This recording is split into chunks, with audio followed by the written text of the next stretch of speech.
7 views.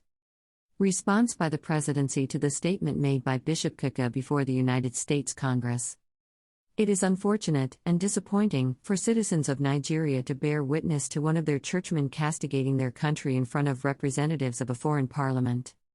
We are all too familiar with these overseas political tours that opposition politicians take, visiting foreign leaders and legislators in the United States, United Kingdom, and Europe. So, the argument goes, if they are heard seriously abroad, then Nigerian citizens back home should surely listen to them too. But in order to be heard at all, and to maximize media coverage back home for their activities, inevitably these visits involve painting the worst possible picture of our country before their chosen foreign audience.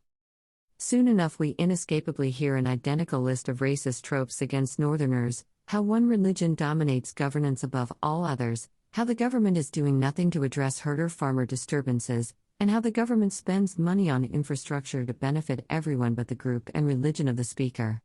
Of course, in order not to disappoint their Western audience, regardless of fact, the list is always the same and always slanted for whoever wishes to cross-check.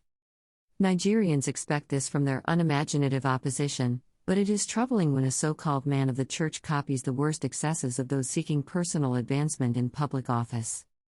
Only this government has put forward the first and singular plan in nearly a century to address herder-farmer challenges, a fact recognized by international NGOs, including the International Crisis Group.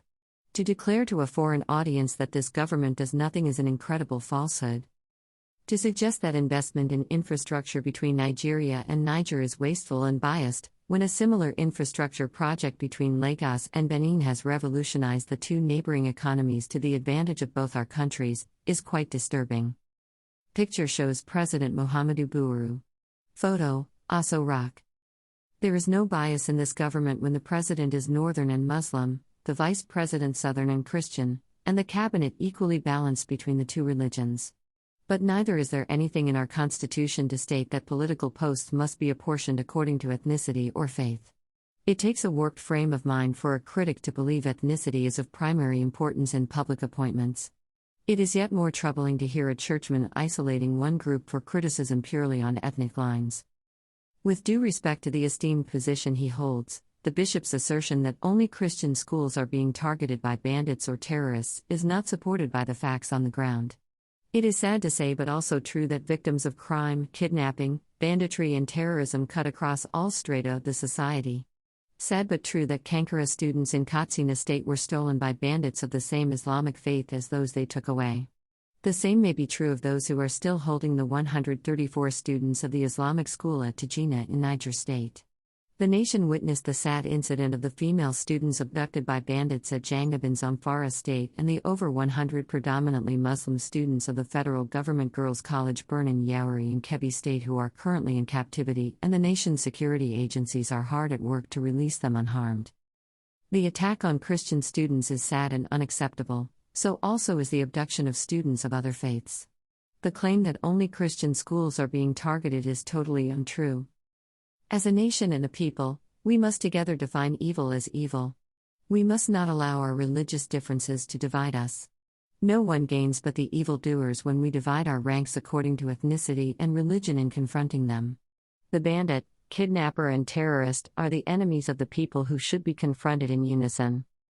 To be clear, the Bible is definitive on matters of ethnicity and racialism. In Romans 2:9-10, it says, "There will be trouble and distress for every human being who does evil, first for the Jew, then for the Gentile, but glory, honor and peace for everyone who does good." And in Galatians 3:28, "There is neither Jew nor Gentile, neither slave nor free, nor is there male and female, for you are all one in Christ Jesus." Whether Christian or Muslim, we stand by these beliefs and are steadfastly committed to them in governance. Picture shows Bishop Matthew Kukah. There is no place in mainstream civil discourse for those who actively, negatively, and publicly label an individual ethnic group, especially before a foreign audience. These are not the views expressed or opinions held by the vast majority of the citizens of Nigeria. For all our challenges as a nation, nearly all of us seek to live together in harmony, celebrating differences, and finding common ground as Nigerians above all. But people like Kukah are doing their best to sow discord and strife among Nigerians.